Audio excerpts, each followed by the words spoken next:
Hello guys, ഒരു refreshment trip ആയാലോ? അധികം ആലോചിക്കേണ്ട, അതിരപ്പള്ളി ബൈക്ക് റൈഡ് പോവാം. കണ്ണിനും മനസ്സിനും ഒരുപോലെ കുളിർമയേകുന്ന വനയാത്ര. ഒരു വശത്ത് കാടും മറുവശത്ത് അതിരപ്പള്ളിയും വാഴച്ചാലും കടന്നു വരുന്ന പുഴയും. നല്ല അടിപൊളി വ്യൂ ആണ്. പോകുന്ന വഴിയിൽ വണ്ടി നിർത്തി പുഴയുടെ ഭംഗി ആസ്വദിക്കാൻ ഒരുപാട് സ്പോട്ടുകളുണ്ട്. ഞങ്ങൾ അവിടേക്ക് നിന്ന് പുഴയുടെ ഭംഗിയൊക്കെ കുറേ നേരം ആസ്വദിച്ചു.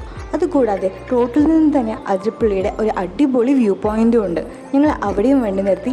അവിടെയൊക്കെ കുറേ കുരങ്ങന്മാരൊക്കെ ഉണ്ടായിരുന്നു കേട്ടോ. ഞങ്ങൾ ആദ്യം തന്നെ പോയത് വാഴച്ചാലിലോട്ടാണ്.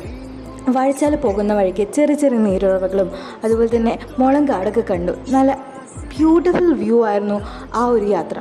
വാഴച്ചാലിനെ വെച്ച് പറയുകയാണെങ്കിൽ അതിരപ്പള്ളിയെ വെച്ച് കമ്പയർ ചെയ്യുമ്പോൾ പരന്നൊഴുകുന്ന ഒരു വെള്ളച്ചാട്ടമാണ്. അവിടെ എനിക്ക് ഏറ്റവും ഇഷ്ടമായത് വശങ്ങളിലെ പാറകളിൽ ഈ പുഴ ചെയ്തു വെച്ചിരിക്കുന്ന കൊത്തുപണികളാണ്. ഭയങ്കര ഭംഗിയാണ് അതൊക്കെ കാണാൻ. അവിടെ നിന്ന് ഞങ്ങൾ നേരെ പോയത് അതിരപ്പള്ളിയിലേക്കാണ്. വാഴച്ചാലിൽ ടിക്കറ്റ് എടുത്താൽ അതിരപ്പള്ളിയിലും കയറാം. രണ്ടിനും ഒരു ടിക്കറ്റ് മതി. ടിക്കറ്റ് എടുത്ത് കുറച്ച് മുന്നോട്ട് നടന്നാൽ നമ്മൾ എത്തുന്നത് അതിരപ്പള്ളിയുടെ ടോപ്പ് പോർഷനിലാണ്. അവിടെ നിന്ന് ഒരു അടിപൊളി വ്യൂ ഉണ്ട്. നേരെ താഴോട്ട് ഇറങ്ങിയാൽ നമുക്ക് വളരെ അടുത്ത് നിന്ന് നമ്മുടെ വെള്ളച്ചാട്ടത്തിൻ്റെ ബോട്ടം പോർഷൻ കാണാൻ പറ്റും.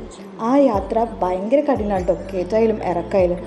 പക്ഷേ ഇറങ്ങി അവിടെ താഴെ നിന്ന് കാണാൻ പറ്റുന്നത് അതിരപ്പള്ളിയുടെ ഭയങ്കര ഭംഗിയുള്ള ഒരു വ്യൂ ആണ്. അടുത്ത വെള്ളത്തിനൊക്കെ ഭയങ്കര തണവാണ്. ഞങ്ങളവിടെ കുറേ നേരം കളിച്ചു, കുറേ നേരം അവിടെ നിന്ന് അതിൻ്റെ ഭംഗിയൊക്കെ ആസ്വദിച്ചു.